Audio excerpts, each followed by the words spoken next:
What's up, boys? Today we're going to be matchmaking the welterweight division and quote-unquote fixing it, because this division, let me tell you about this division though. Listen though, this division is in a very interesting spot right now. The UFC has a lot of potential options, and today we're going to be ranking those options. We're going to be going over the fights that I think the UFC should make and who the clear-cut number one contender is for welterweight, because a lot of people are not ready for that conversation, dude. You know, you ask them who the number one contender for welterweight is after JDM's Belal Muhammad, immediately they're going to say Shavkat Rakhmonov. But those people who say that, they're casuals and they're just riding the bandwagon, dude. So let's talk about the welterweight division. I'm only going to be matchmaking the fighters who do not have a fight coming up, which makes sense. I'm not going to be matchmaking Gilbert Burns, Michael Morales, Carlos Prates, Jeff Neal, those types of guys, but we're going to be matchmaking the ones who don't. Let's get into this. The first fight I do have booked, it's going to be MVP Michael Venom Page versus Wonder Boy Stephen Thompson, a fight we've always fantasized about. Us MMA fans have always talked about this fight. Two of the best hands-on strikers in MMA history. It would definitely be a fun fight, you know? Wonder Boy's talked about this on the Rampage Jackson podcast. He was like, we're both counter strikers, dude. I don't know if this would be a fun fight, but I do believe this would be a fun fight. Both of these guys, they're at the end of their career. They don't have much to lose, dude. They can risk having a performance where they don't usually fight like they normally do, being counter striker, and just having a fun technical striking matchup.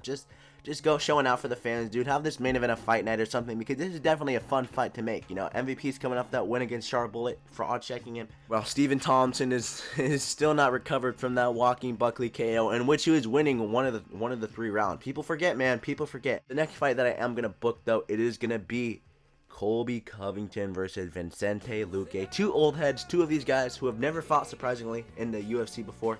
So it's gonna be a very interesting fight. 2 old heads, 2 old men, 2 grandpas. Colby Covington's washed. Vicente Luque is coming off a nice victory against Mbembo, whatever the guy's name is, at UFC 310. An upset victory. I think he got like an anaconda choke. That anaconda choke was really nice, by the way, man. And I don't know. In terms of who I think Leon Edwards should face next, it's gonna be Ian Machado Gary. I'm really happy with this prediction, dude. I really like the matchmaking that I'm doing here. Ian Machado Gary is literally the perfect matchup for Leon Edwards. You know, Leon Edwards is coming off 2 back-to-back losses, and those losses are really dominant losses, man. He got absolutely decimated by Bully Beat, Belal Muhammad, and after that, he got absolutely decimated by Sean Brady. What even is Sean Brady's nickname, dude? I don't know.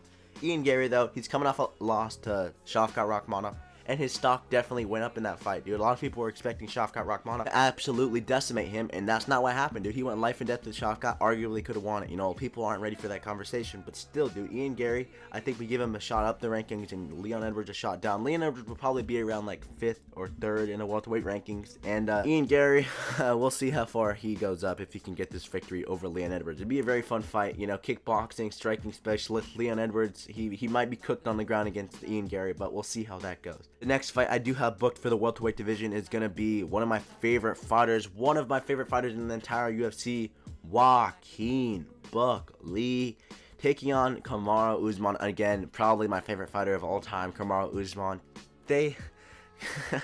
Joaquin Buckley has called out Kamaru Usman the last 10 fights he's had, I swear, man. He keeps calling him out. On Twitter, he's calling him out. On YouTube, he's calling out after the fights in his octagon. And still, Kamaru Usman is still on the Ken Cejudo podcast. Listen, dude.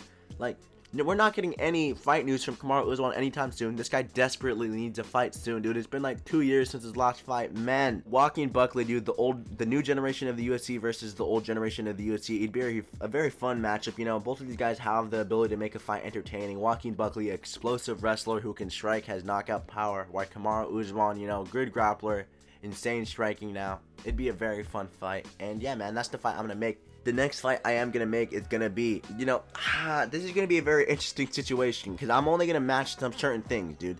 So the first fight I'm gonna match Rick is Sean Brady, but only if Belal Muhammad loses, because they're not gonna do Sean Brady versus Belal Muhammad 2 that soon. You know, we can get Sean Brady versus JDM if Belal Muhammad loses, but if Belal Muhammad wins, we're not getting that Sean Brady fight. And if Belal Muhammad wins at UFC 315, we do Shavkat Rakhmonov versus Belal Muhammad after that fight. It's a fight that's been booked multiple times before, and it's fallen off due to Shavkat pulling out, due to, who else pulling out, dude?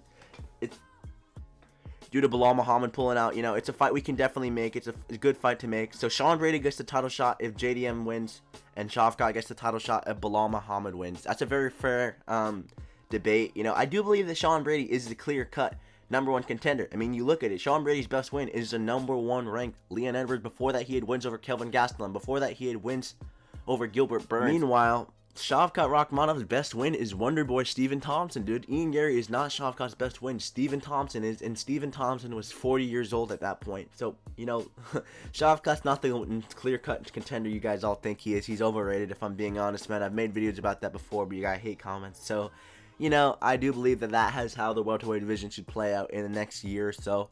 So, yeah, man. Thank you guys for watching. MMA Outpost out.